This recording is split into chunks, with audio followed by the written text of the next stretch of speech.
नमस्ते, मेरा नाम दीपशिखा ठाकुर है और दीपशिखा कॉमर्स में आप सभी का स्वागत है।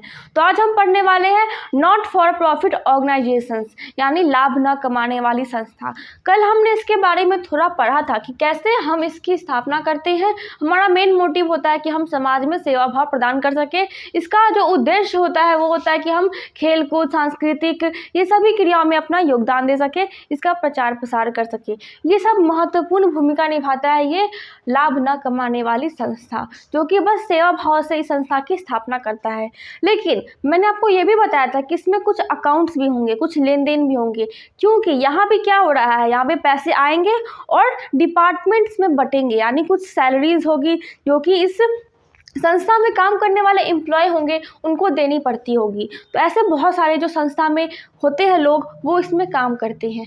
तो हम देखेंगे कि कैसे इसमें अकाउंट्स बनते हैं, कितने टाइप के अकाउंट्स बनते हैं और कैसे इसमें एंट्रीज की जाती है। सबसे पहले हम देखें financial account of not for profit organisations, यानी फाइनेंशियल अकाउंट यानी वित्तीय वर्ष, यानी साल का एंड ऑफ द ईयर में कोई भी हमारा क्या बनता है, अकाउंट्स बनता है। तो जब हमारा ऑर्गेनाइजेशन चल रहा है, भले वो प्रॉफिट कमाने के व्यू से, उद्देश्य से नहीं चल रहा है, लेकिन उसमें कोई अकाउंट्स बनेगा, उसमें सारे लेन देन होते हैं, तो अकाउंट्स बनाना हमारा इम्पॉर्टेंट हो जाता है। सबसे पहले हम देखें तो यहाँ पे जो एंड ऑफ द ईयर होगा,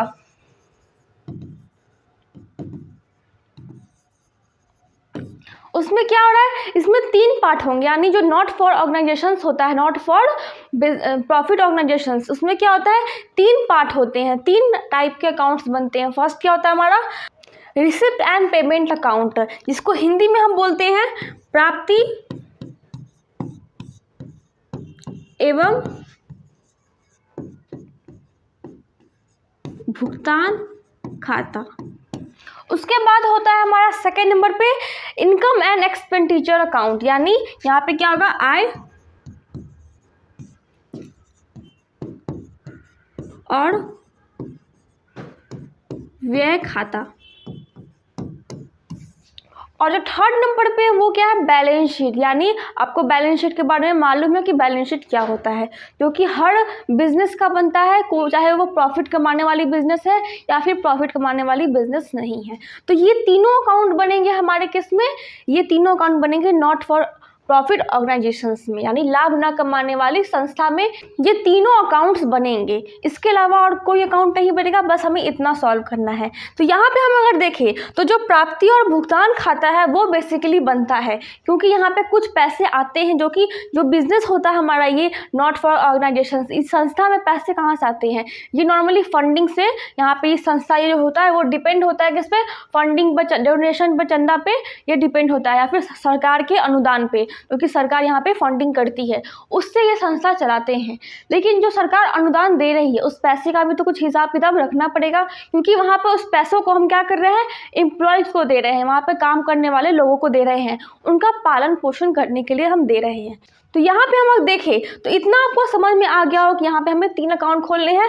ये आपको मालूम है कि आय और व्यय खाता कैसे होता है, बैलेंस शीट कैसे होता है। और यहाँ पे बेसिकली जो हमें करना है वो क्या करना है, प्राप्ति और भुगतान खाता। सबसे पहले हम इस पर चलेंगे, उससे पहले हम कुछ थ्योरी के क्वेश्चंस देख लेते हैं कि जो प्राप्ति और भुगतान खाता है आखिर वो किस टाइप का अकाउंट है, किस टाइप का खाता है।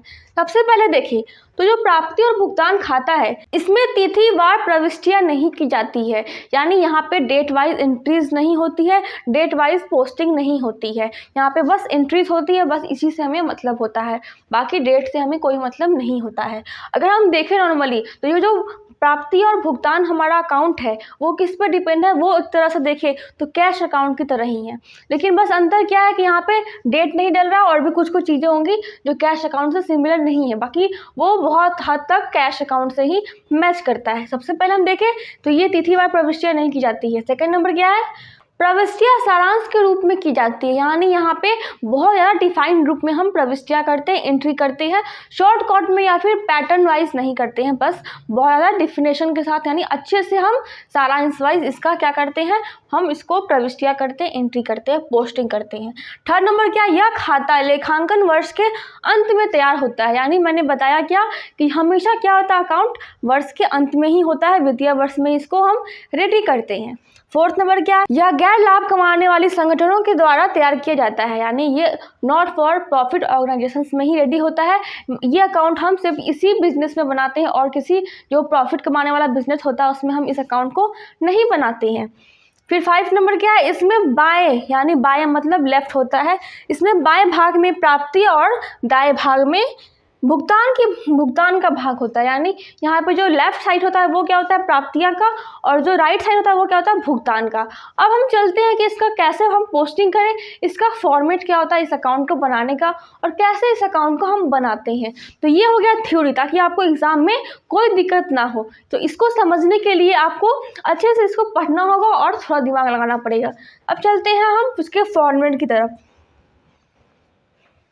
तो ये है इसका फॉर्मेट, यानी format of receipt and payment account, यानी प्राप्ति और भुगतान खाता। अब हम इसको देखिए, यहाँ पे क्या है, यहाँ पे हम हेडिंग डालेंगे, यानी जो हम अकाउंट बना रहे हैं उसका हेडिंग डालते हैं हमेशा हर अकाउंट में। तो ये बस हमेशा की तरह यहाँ पे अकाउंट का नाम डालना है। फिर क्या है, फॉर द ईयर एंडिंग, यानी जो ईयर में अंत हो रहा है, जिस ईयर का एंड हो रहा है वहाँ पे हम वैसा ईयर ऑफ एंडिंग लिखेंगे और वहाँ पे हम डेट डालेंगे, जो भी ईयर में ये बन रहा है अकाउंट बन रहा है, और वहाँ पे डेट भी डालेंगे।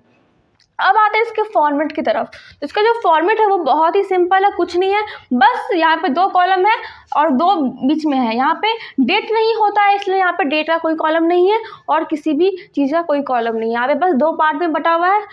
फर्स्ट क्या हमारा प्राप्ति और सेकेंड क्या है भुगतान। यहाँ पे प्राप्ति और भुगतान है और बीच में क्या लिखते हैं हम अमाउंट।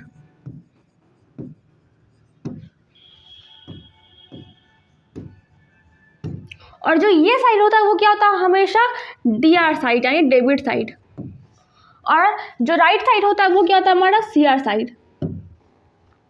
तो अगर हम ध्यान से देखें तो ये बिल्कुल कैश अकाउंट की तरह ही होता है, इसे हम कैश अकाउंट की तरह ही बनाते हैं। सबसे पहले हम देखें तो इसमें किस चीज़ की एंट्री होती है, यानी जब भी हम कोई संस्था की शुरुआत करते हैं, किसी ऑर्गेनाइजेशन की स्थापना करते हैं, तो क्या करते हैं कुछ बैलेंस लगाते हैं, कुछ पैसे लगाते हैं, जो कि हमारा क्या होता है ओपनिंग स्टॉक। तो यहाँ पे सबसे पहले हम क्या लिखते हैं, टू बैलेंस BD, और यहाँ पे क्या होगा अमाउंट हम डालेंगे, जो भी अमाउंट है ओपनिंग स्टॉक का, जो इस पैसे से हम इस संस्था की स्थापना कर रहे हैं वो हमारा क्या हो गया ओपनिंग स्टॉक। यहाँ पे हम एग्जांपल के तौर पे देखें तो क्या हो सकता है, cash at bank, cash in hand, यानी ये 2 एंट्री होती है कब, जब हमारा ओपनिंग स्टॉक होता है, ओपनिंग स्टॉक का अमाउंट होता है, तो हम ये एंट्री हम यहाँ पे डालते हैं। तब यहाँ पे फिर यहाँ पे ये नहीं होगा,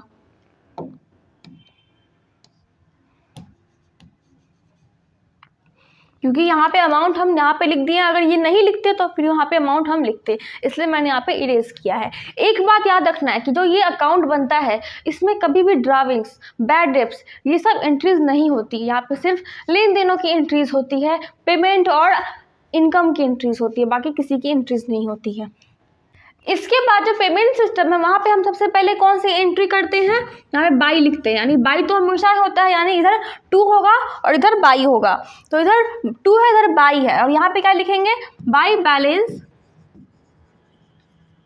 CD, यानी यहाँ पे बाई बैलेंस BD लिखते हैं क्योंकि ये ओपनिंग स्टॉक है। और यहाँ पे हम कुछ पैसे अमाउंट लिखते हैं जो कि हमने बैंक ओवरड्राफ्ट किए, इस टाइप के हम अमाउंट यहाँ पे लिखते हैं। यहाँ पे क्या लिख सकते हैं बाई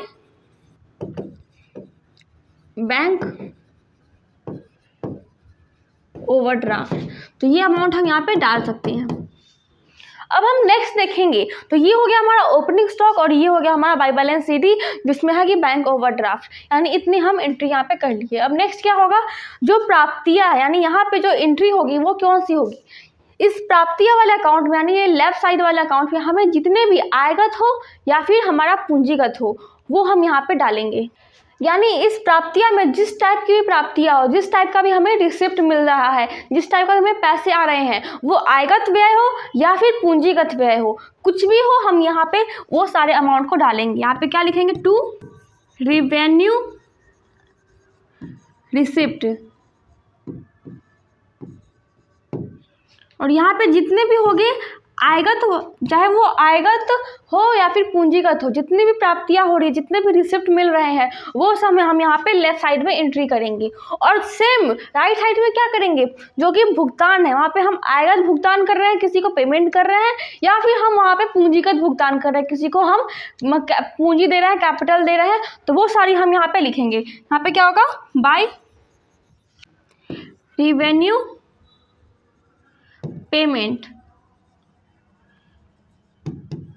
अकाउंट, और यहाँ पे हम उसका अमाउंट डालेंगे। यानी यहाँ पे जो भी एंट्री होगी हम वहाँ पे ऐसा करेंगे, पोस्टिंग करेंगे, चाहे वो यहाँ पे भी आयगत हो या फिर पूंजीगत हो। यहाँ पे हम भुगतान कर रहे हैं, किसी को पेमेंट कर रहे हैं, तो हम वहाँ पे इसकी पोस्टिंग करेंगे, इसकी एंट्री करेंगे। और इस साइड जितनी भी प्राप्तियाँ हो, चाहे वो किसी भी टाइप की प्राप्तियाँ क्यों ना हो, आयगत हो पूंजीगत हो, हम यहाँ पे इसको डाल देंगे। मानी यहाँ पे कुछ भी हमें यहाँ पे समझने वाला चीज़ नहीं है, बस हमें देखना है कि वो इससे प्राप्तियां है या फिर भुगतान, इसी में बस फर्क समझना है। जो ओपनिंग स्टॉक होगा वो हमें क्वेश्चंस में दिया रहेगा, और इसके बाद हम इस दोनों अकाउंट को मैच करते हैं, यानी दोनों अकाउंट का अमाउंट होता है वो बिल्कुल सेम होता है, दोनों में कोई अंतर नहीं होता है। और ये बन गया हमारा रिसिप्ट एंड पेमेंट अकाउंट। ये बहुत ही इजी अकाउंट है, इसमें कुछ नहीं करना है, बस हमें इतना ही देखना है क्वेश्चन और सॉल्व करना है, और कुछ भी हमें एक्स्ट्रा नहीं करना है, बैलेंस मैच करना है। और एक बात याद रखना है कि हमें इसके बाद क्या बनाना है, आय और प्राप्तियाँ, जो कि आपने बनाया है हमेशा, और बैलेंस शीट। तो वो नॉर्मली नहीं पूछता है, आप अगर इतना ही बनाएंगे तो आपको फुल मार्क्स मिल जाते हैं। बेसिकली क्या होता है कि ये थ्योरी बेस्ड चैप्टर है, यानी इसमें से थ्योरी पूछे जाते हैं, लेकिन एज अ नॉलेज हम इसको भी पढ़ सकते हैं। उम्मीद करती हूँ आपको सब कुछ समझ में आ गया होगा। आज के लिए बस इतना ही। Thank you.